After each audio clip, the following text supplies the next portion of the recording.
السلام عليكم ورحمة الله وبركاته.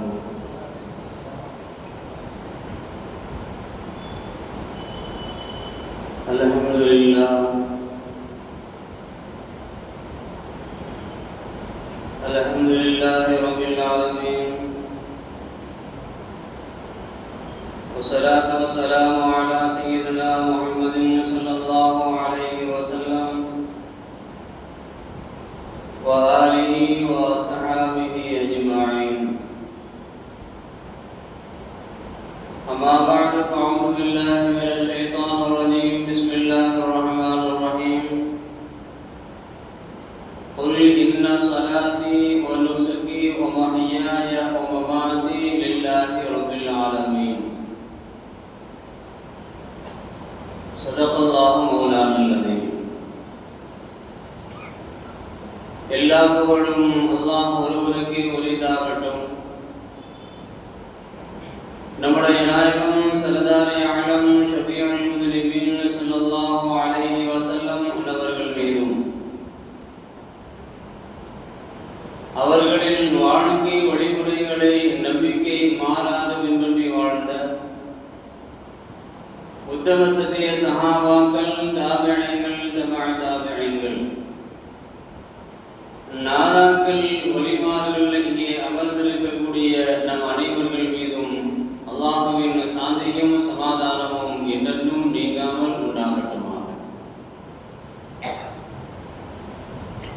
கிருபையாளன் அல்லாஹ் தஆலா புனிதம் நிறைந்த இந்த ஜும்ஆவினுடைய நன்னாளில்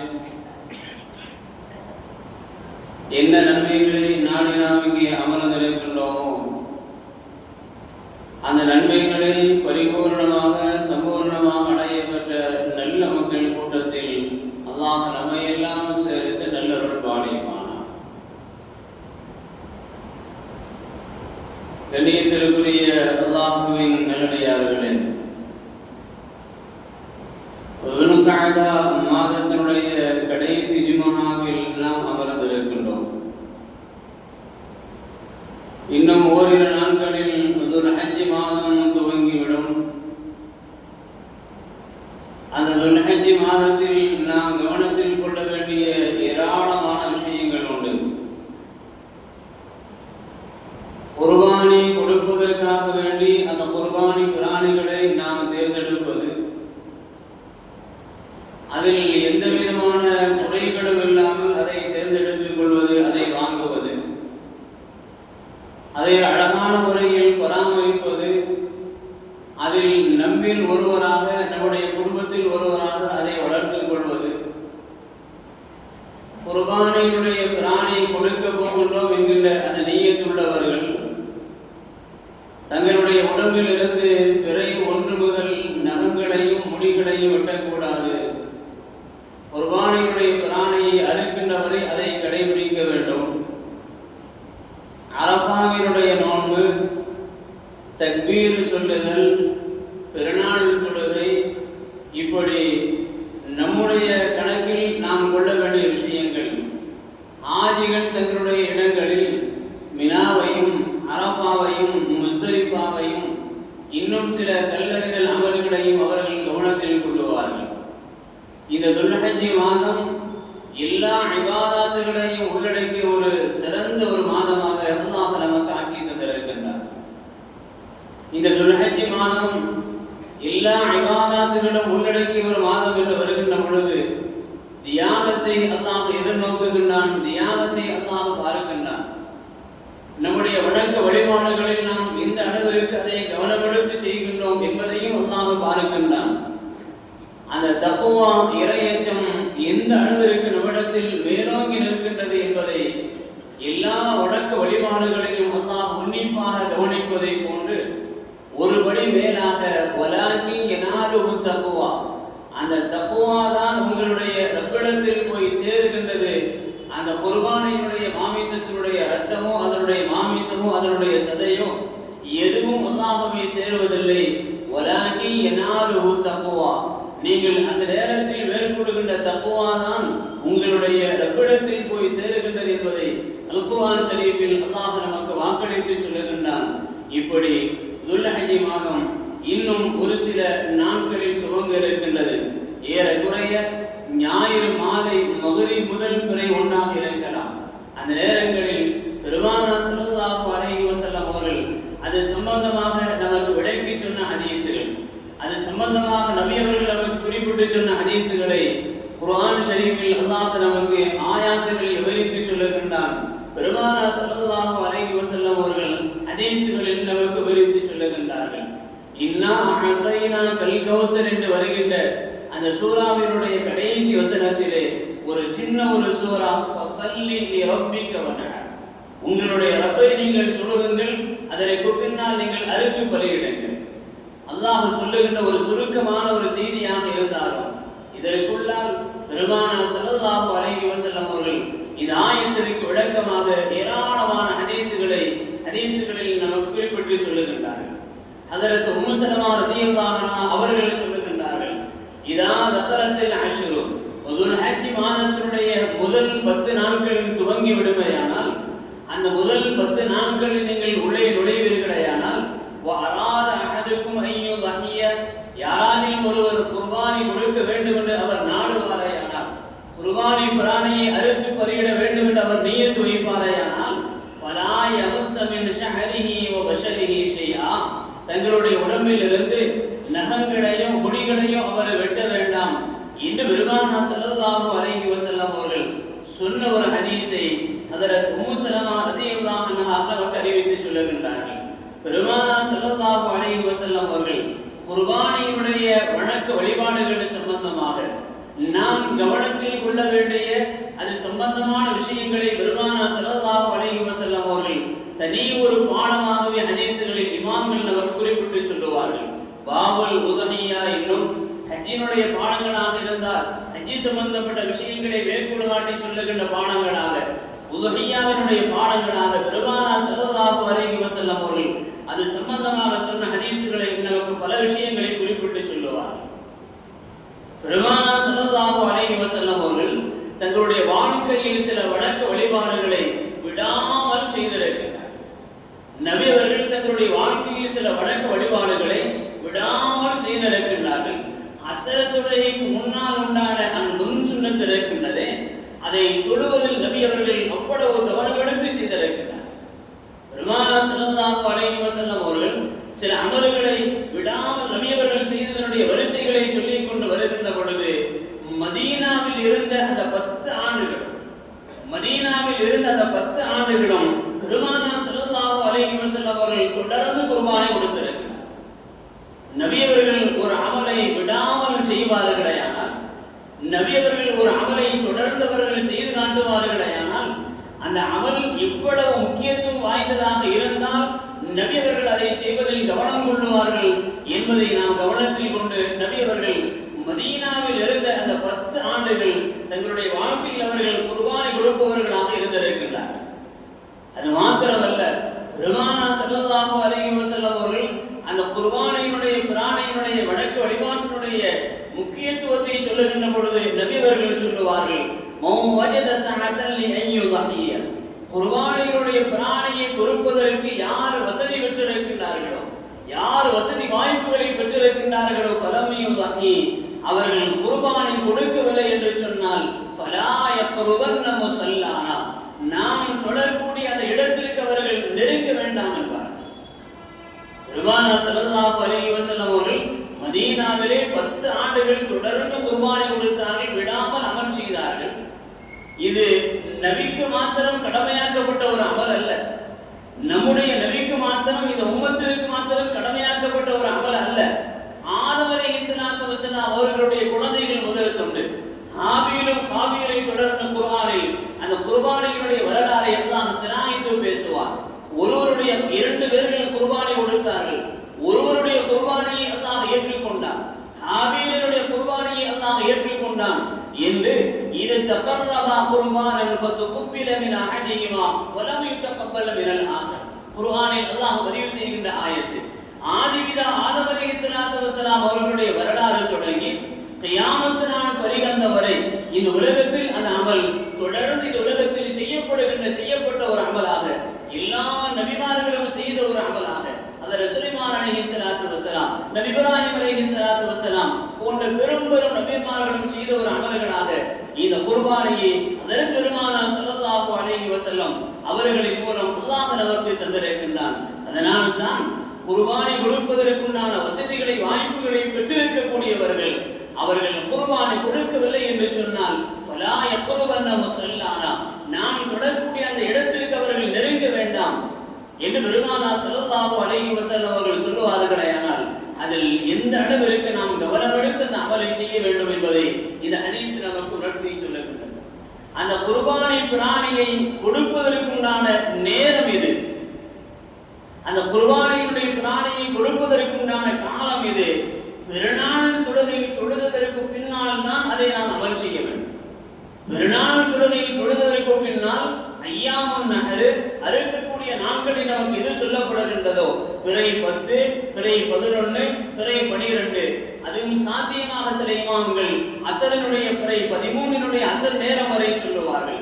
இந்த 3 நாட்கள் நாம் செய்யக்கூடிய அமல் அல்லாஹ்விடத்தில் கபூல் செய்யப்படுகின்றது. பெருநாள் தொழுகைக்கு முன்னால் யார் அந்த அமலை செய்கின்றார்களோ அது குர்பானியாக அல்லாஹ்விடத்தில் ஏற்றுக்கொள்ளப்படாது. அது தனக்காக வேண்டி அவர் எடுத்துக்கொண்ட ஒரு கனியாக ஏற்றுக்கொள்ளப்படும். பெருமானார் ஸல்லல்லாஹு அலைஹி வஸல்லம் அவர்கள் சொல்லுகின்ற ஒரு ஹதீஸை ஹஜ்ரத் பர்ரா ரலியல்லாஹு அன்ஹு அவர்கள் நமக்கு அறிவித்து சொல்லுகின்றார்கள். பெருமானார் ஸல்லல்லாஹு அலைஹி வஸல்லம் அவர்கள் இவ்வாறு சொன்னார்கள், மன் லஹா கபல ஸலாத்தி, யாராவது ஒருவர் பெருநாள் தொழுகைக்கு முன்னால் அவர் உதஹியா கொடுப்பாரேயானால் ஃபஇன்னமா தபஹ லினஃப்ஸிஹி, தன்னுடைய சொந்த தேவைக்காக வேண்டி அவர் அறுத்து கொண்டவர். நாளும் நாம் காலையில் அதிகாலையில் நாம் எழுந்து அன்றைக்கு நாம் ஒரு உணவு கரியாக மாமிசமாக இருக்க வேண்டும் என்று விரும்புகின்ற பொழுது அந்நாளும் நாம் கறிக்கடைக்கு சென்று நாம் கறி வாங்குகின்றோமே, அதை போன்றுதான் பெருநாள் தொழுகைக்கு முன்னால் யார் அந்த உதஹியாவை கொடுக்கின்றார்களோ தபஹலி நஃப்ஸிஹி, தன்னுடைய சொந்த தேவைக்காக வேண்டி அவர் அறுத்துக் கொண்டவரை போறார். ஆனால் ஒமன் தபஹ பஅத ஸலாத்தி, யார் தொழுகைக்கு பின்னால் அந்த அமல்களை செய்கின்றார்களோ குர்பானியுடைய பிராணியை அறுத்து பலியிடுகின்றார்களோ ஃபக்கத் தம்ம நுசுகஹு வ அஸாப சுன்னத்தில் முஸ்லிமீன், அவர்கள்தான் முஃமின்களுடைய பரிபூர்ணமான சுன்னத்தை பெற்றவர்களை ஒருவர்களாக அவர்கள் ஆகுவார்கள். உதஹியாவினுடைய பிராணியை குர்பானியுடைய பிராணியை அறுத்து பலியிட்ட நன்மை அவர்கள் தொழுகைக்கு பின்னால் செய்தால் தான் கிடைக்கும் என்பதை ஹஜ்ரத் பெருமானார் ஸல்லல்லாஹு அலைஹி வஸல்லம் அவர்கள் சொல்லுகின்ற ஒரு ஹதீஸை ஹஜ்ரத் பர்ரா ரலியல்லாஹு அன்ஹு நமக்கு விளக்கி சொல்லுகின்றார்கள். இப்படி அல்லாஹ்வால் நமக்கு தரப்பட்டிருக்கின்ற வணக்க வழிபாடுகளில் குர்பானியினுடைய பிராணியினுடைய அமல் என்பது அது நமக்கு உயர்ந்த ஒரு நன்மைகளை பெற்றுத் தரக்கூடிய ஒரு அமல். அதில் ஸைத் பின் அர்கம் ரலியல்லாஹு அன்ஹு அவர்கள் சொல்லுகின்றார்கள், பெருமானார் ஸல்லல்லாஹு அலைஹி வஸல்லம் அவர்கள் குர்பானியுடைய வணக்க வழிபாடுகளை சஹாபாக்களுக்கு விளக்கி சொல்லிக் கொண்டே வந்தார்கள். சஹாபாக்களுக்கு அதை விளக்கி சொல்லிக் கொண்டே வந்தார்கள். சுன்னத்து அபீக்கும் இப்ராஹிம் அலைஹிஸ்ஸலாத்து வஸலாம், உங்களுடைய மார்க்கத்தினுடைய தந்தை ஹஜ்ரத் இப்ராஹிம் அலைஹிஸ்ஸலாத்து வஸலாம் அவர்களுடைய சுன்னத்தாக அவர்களுடைய வழிமுறையாக இருக்கின்றது என்று சொன்ன பொழுது அதை செய்வதால் நமக்கு என்ன நன்மை கிடைக்கும் என்று தோழர்கள் கேட்டார்கள். அதை செய்வதால் நமக்கு என்ன நன்மை கிடைக்கும் என்று தோழர்கள் கேட்டார்கள். பெருமானார் ஸல்லல்லாஹு அலைஹி வஸல்லம் அவர்கள் சொன்னார்கள், லிகுல்லி ஷஅரத்தின் ஹஸனத்துன், அந்த குர்பானியுடைய பிராணியில் இருக்கக்கூடிய அந்த ஒவ்வொரு முடிகளுக்கும் அல்லாஹ் உங்களுக்கு நன்மைகளை தருகிறார். அந்த குர்பானியுடைய பிராணி, அந்த குர்பானியுடைய பிராணியினுடைய முடி எந்த அளவிற்கு இருக்கின்றதோ அந்த அளவிற்கு அல்லாஹ் உங்களுக்கு நன்மைகளை தருகிறார் என்று சொன்ன பொழுது சஹாபாக்கள் எல்லாம் கேட்டார்கள், வஸூஃபி யா ரசூலல்லாஹ், அப்படியானால் செம்மறி ஆட்டுக்கு அதிகமான முடிகள் இருக்குமே, செம்மறி ஆட்டுக்கு அதிகமான முடிகள் இருக்குமே என்று சஹாபாக்கள் கேட்ட பொழுது பெருமானார் ஸல்லல்லாஹு அலைஹி வஸல்லம் அவர்கள் சொன்னார்கள், ஆம், அதில் உள்ள ஒவ்வொரு ரோமத்திற்கும் அல்லாஹ் உங்களுக்கு நன்மைகளை தருகின்றான் என்று பெருமானார் ஸல்லல்லாஹு அலைஹி வஸல்லம் அவர்கள் சஹாபாக்களுக்கு குர்பானியினுடைய சிறப்பை இந்த வகையில் உணர்த்தி சொன்னார்கள் என்று அதில் ஸைத் பின் அர்கம் ரலியல்லாஹு அன்ஹு இந்த ஹதீஸை நமக்கு அறிவித்து சொல்லுகின்றார். யார் மீது குர்பானி கடமை, குர்பானி யாரெல்லாம் கொடுக்க வேண்டும்? பெருமானார் ஸல்லல்லாஹு அலைஹி வஸல்லம் அவர்கள் ஜகாத் இருக்கின்ற ஒரு அளவை சொல்லுவார்கள். நாம் எல்லாம் பல தடவை கேட்டு அறிந்திருக்கின்றோம். அந்த ஜகாத்தினுடைய அளவை யார் பெற்றிருக்கின்றார்களோ அவர்கள் எல்லாம் குர்பானி கொடுத்தாக வேண்டும். ஜகாத்தினுடைய அளவுகள் என்ன? 87.5 கிராம் தங்கம், 10 பவுனுக்கு நெருக்கமாக, 10.5 பவுனுக்கு நெருக்கமாக ஒரு இடத்திலே தங்கம் இருந்தாலும், அல்லது 612.5 கிராம் வெள்ளி யாரிடத்தில் இருக்கின்றதோ அல்லது அதற்குண்டான பணம் இருந்தாலும் இந்த இரண்டையும் சேர்த்து யாரிடத்தில் இருக்கின்றதோ அவர்களெல்லாம் குர்பானி கொடுத்து ஆக வேண்டும். தங்கம் இல்லை, வெள்ளி மாத்திரம் இருக்கின்றது, அதுவும் அதே கணக்கு தான்.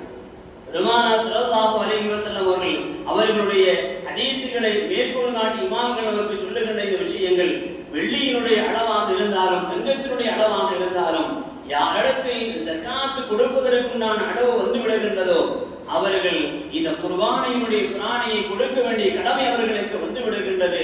இது சுன்னத்து அபீக்கும் இப்ராஹிம் அலைஹிஸ்ஸலாத்து வஸலாம், உங்களுடைய மார்க்கத்தினுடைய தந்தை ஹஜ்ரத் இப்ராஹிம் அலைஹிஸ்ஸலாத்து வஸலாம் அவர்களின் மூலமாக அல்லாஹ் இந்த உம்மத்திற்கு கடமையாக்கி தந்திருக்கின்றான். இதை செய்வதால் அல்லாஹ் உங்களுக்கு நிரம்ப நன்மைகளை தருகின்றான் என்று பெருமானா ஸல்லல்லாஹு அலைஹி வஸல்லம் அவர்களுடைய இந்த ஹதீஸ் நமக்கு உணர்த்தி சொல்லுகின்றது. குர்பானியினுடைய பிராணியை தேர்ந்தெடுக்கக்கூடிய ஒரு காலம், இந்த குர்பானியினுடைய பிராணியை நாம் தேர்ந்தெடுக்கக்கூடிய அந்த காலம் இருக்கின்றது. இந்த அளவிற்கு தள்ளி வரக்கூடாது. எந்த அளவிற்கு என்று சொன்னால், பிறை 9 காலையிலே சென்று குர்பானி பிராணியை வாங்கி குர்பானியினுடைய மறுநாள் பிறநாள் காலையிலே 10 அன்றுக்கு நாம் அறுக்கின்ற பொழுது அதன் மீது நமக்கு எந்த ஒரு பாசமும் ஏற்படாது. இது தியாகத்தை உணர்த்துகின்ற ஒரு பாடம், இது தியாகத்தை வெளிப்படுத்துகின்ற ஒரு வணக்கம். தியாகத்தை என்று சொன்னால் சாதாரணமான ஒரு தியாகம் அல்ல. நபி இப்ராஹிம் அலைஹிஸ்ஸலாத்து வஸலாம் அவர்கள் ஹஜ்ரத் இஸ்மாயில் அலைஹிஸ்ஸலாத்து வஸலாம் அவர்களை அறுத்து பலியிடுவதற்கு வருகின்ற பொழுது அவர்கள் ஹஜ்ரத் இஸ்மாயில் அலைஹிஸ்ஸலாத்து வஸலாம் அவர்கள் சொன்னார்களே, சத்தஜிதுனி இன்ஷா அல்லாஹ் மினஸ் சாபிரின் யா அபதி ஃபஅல் மா துஹ்பர், அல்லாஹ்வினுடைய கட்டளையாக இருந்தால் நீங்கள் நிறைவேற்றுங்கள், இந்த இஸ்மாயிலை நீங்கள் பொறுமையாளர்களை ஒருவராக நீங்கள் பெற்றுக்கொள்வீர்கள் என்று சொன்னார்களே. அந்த தியாகத்தினுடைய வெளிப்பாடு நாம் வளர்க்கக்கூடிய அந்த குர்பானியிலிருந்து வெளிப்பட வேண்டும். அந்த குர்பானியினுடைய பிராணியை முன்கூட்டியே வாங்க வேண்டும். நம்மில் ஒருவராக அதை நாம் வளர்க்க வேண்டும். நம்முடைய குடும்பத்தில் ஒருவராக அதை நாம் பராமரிக்க வேண்டும். அதற்கு தேவையான உணவுகள், அதை குளிப்பாட்டுகின்ற முறை, அதை ஆரோக்கியமாக பேணுகின்ற வளர்க்கின்ற அந்த முறைகளை எல்லாம் மிக சரியாக நாம் அதை செய்வதற்கு ஓரிரு நாட்கள் பத்தாது, குறைந்த அளவிற்கு ஒரு மாதமாவது நம்மிடத்தில் அது இருக்க வேண்டும்.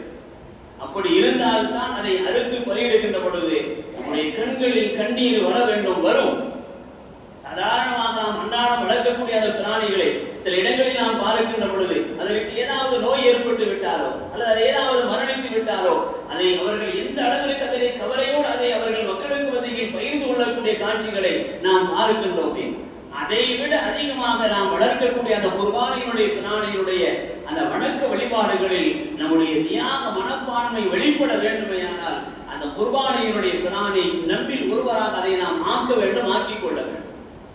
எந்த பிராணிகளையும் குர்பானி கொடுக்க கூடாது. பெருமானா ஸல்லல்லாஹு அலைஹி வஸல்லம் அவர்களுடைய ஹதீஸ்களை மேற்கோள் காட்டி இமாம்கள் பல விஷயங்களை நமக்கு மேற்கோள் காட்டி சொல்லுவார்கள். முதலாவதாக கண் பார்வையற்றிருக்கின்ற ஒற்றை கண்ணுள்ள பிராணி, எதை கொடுக்க கூடாது நாம் தெரிந்து விட்டோம் என்று சொன்னால் நம்முடைய கண்களுக்கு முன்னால் இதை பற்றி உண்டான விஷயங்களை நாம் பகிர்ந்து கொள்ளுகின்ற பொழுது குர்பானியினுடைய பிராணியை முடிந்த அளவிற்கு நாம் நிறைவான ஒரு பிராணியாக நாம் தேர்ந்தெடுத்துக் கொள்ள வேண்டும். முதலாவது ஒற்றை கண் பார்வையற்றிருக்கின்ற ஒற்றை கண்ணுள்ள ஒரு பிராணியாக அதை நாம் தேர்ந்தெடுக்க கூடாது. இரண்டாவது, உடலில் ஏதாவது ஒரு உறுப்பினை 3இல் ஒரு பகுதி அல்லது அதை விட அதிகமாக போயிருக்கக்கூடிய பிராணிகளாக இருந்தால், இல்லாத உறுப்புள்ள பிராணியாக இருந்தால் அதையும் நாம் தேர்ந்தெடுத்துக் கொள்ளக்கூடாது.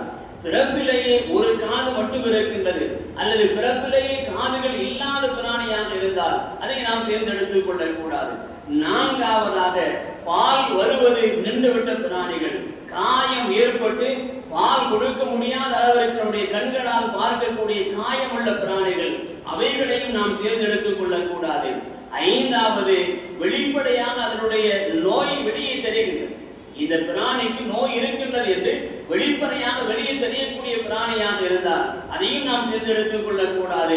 அதை அடுத்து பெருமானா ஸல்லல்லாஹு அலைஹி வஸல்லம் அவர்களுடைய ஹதீஸ்களை மேற்கோள் காட்டி நமக்கு பல விஷயங்களை சொல்லுவார்கள். அவைகள் பால் வருவது நின்றுவிட்ட பிராணிகளாக இருக்கலாம், ஆட்டினுடைய ஒரு மடுவிலே பால் வராத பிராணிகளாக இருக்கலாம், வேரோடு கொம்பு வெளிவந்து விட்ட பிராணியாக இருந்தால் அவைகளையும் கொடுக்க கூடாது. நோய் வெளிப்படையாக வெளியே தெரியக்கூடிய அந்த பிராணிகள் இவைகளாக இருந்தாலும் கொடுக்க கூடாது.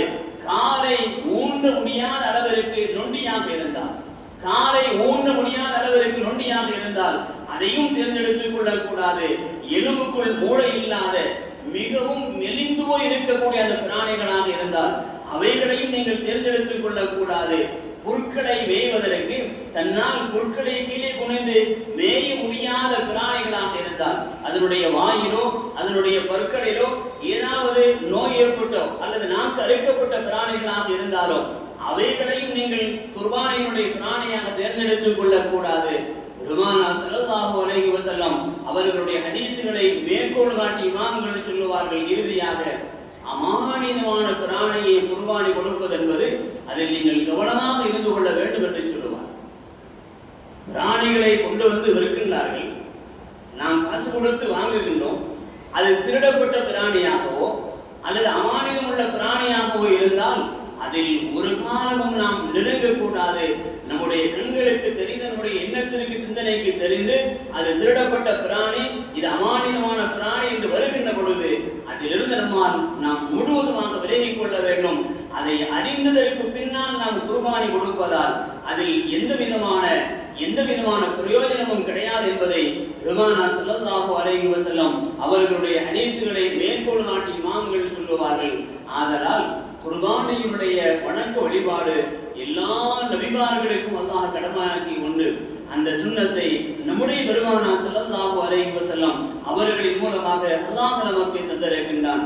அவைகளில் நன்கு கொழுத்த பிராணிகளை தேர்ந்தெடுக்க வேண்டும் என்பதை பெருமானார் ஸல்லல்லாஹு அலைஹி வஸல்லம் அவர்களுடைய ஒரு ஹதீஸ் நமக்கு இப்படி சொல்லுகின்றது, ஃபஸம்மினு லஹாயாக்கும் ஃபஇன்னஹா அலஸ்ஸலாத்தி மதாயாக்கும்.